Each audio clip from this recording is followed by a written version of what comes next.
Hello and welcome to Sectors Up Close. I'm Ramzan Karamali. Today we'll be looking at global airlines, and my guest is Russ Mould, Investment Director at AJ Bell. In the aftermath of the Paris Air Show barely a fortnight ago, on the face of it, the airline industry looks in good health. The first show in the French capital in 4 years saw billions of dollars in commercial jet orders, with Airbus and Boeing securing orders or commitments for some 1,100 jets collectively. But these orders fell short of some market forecasts, and the majority of the orders came from just two Indian carriers, Indigo and Air India. However, airline stocks have performed extremely well so far this year, and in particular the last month. The S&P 500 Passenger Airlines Index jumped more than 22% in that period. That's over 5 times better than the performance of the main S&P 500 index. And since the lifting of restrictions after the pandemic, airline companies have seen leisure and corporate demand hold up better than anticipated.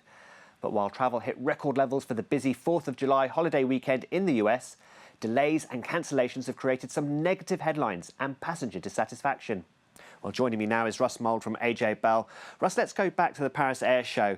1,100 orders, seems like a lot, but they only came from two airlines, both based in India. Should we be worried about that? I think most shareholders are actually be quite pleased. Not being funny, if you look at the airline industry for a very long time, it's destroyed shareholder value because it's tended to add too much capacity at the wrong time of the cycle. There's that old Warren Buffett crack from his 2008 letter to shareholders.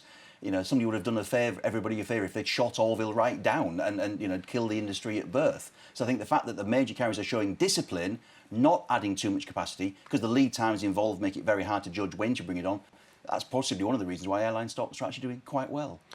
And if you're looking at Europe in particular, and the traditional carriers like Lufthansa and IAG, they're performing well, but they're not really knocking it out of the park, are they? They're being outpaced by EasyJet, Ryanair, Jet2, Wizz, and you would say the sort of disruptor or challenger airlines. They're continuing to gobble up market share. They do have capacity expansion plans. They're adding slots, and they're still using price as a major weapon in their fight with the established flag carriers.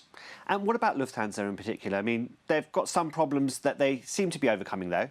Well, the Ryanair lawsuit is rumbling on. The European Union state aid was ruled to be illegal, but since Lufthansa have paid it back, it's a slightly academic consideration. But also German consumer confidence collapsed during the winter amid big phase of a recession, oil price hikes. That now seems to be coming round a little bit as well, so that could give Lufthansa a bit of a lift. We talked about Ryanair there. Just this week, they've said, you know, record month in June.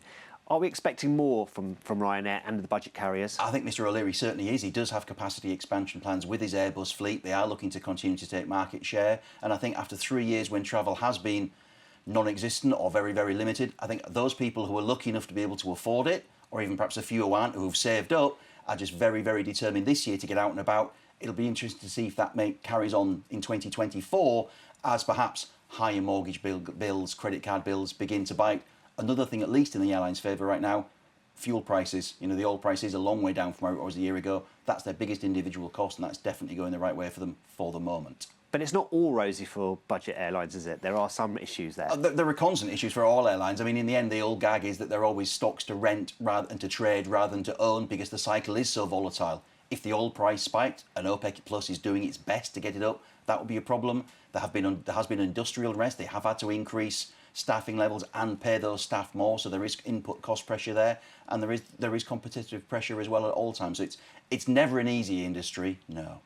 And looking at the 4th of July weekend that's just been, they had a record number of passengers, but they've had lots of problems as well, haven't they? That's been an ongoing theme. I mean, Southwest Airlines suffered a lot of glitches during the spring. That's why it's been the worst performer of the big four in the USA, for example. And it's never a good look.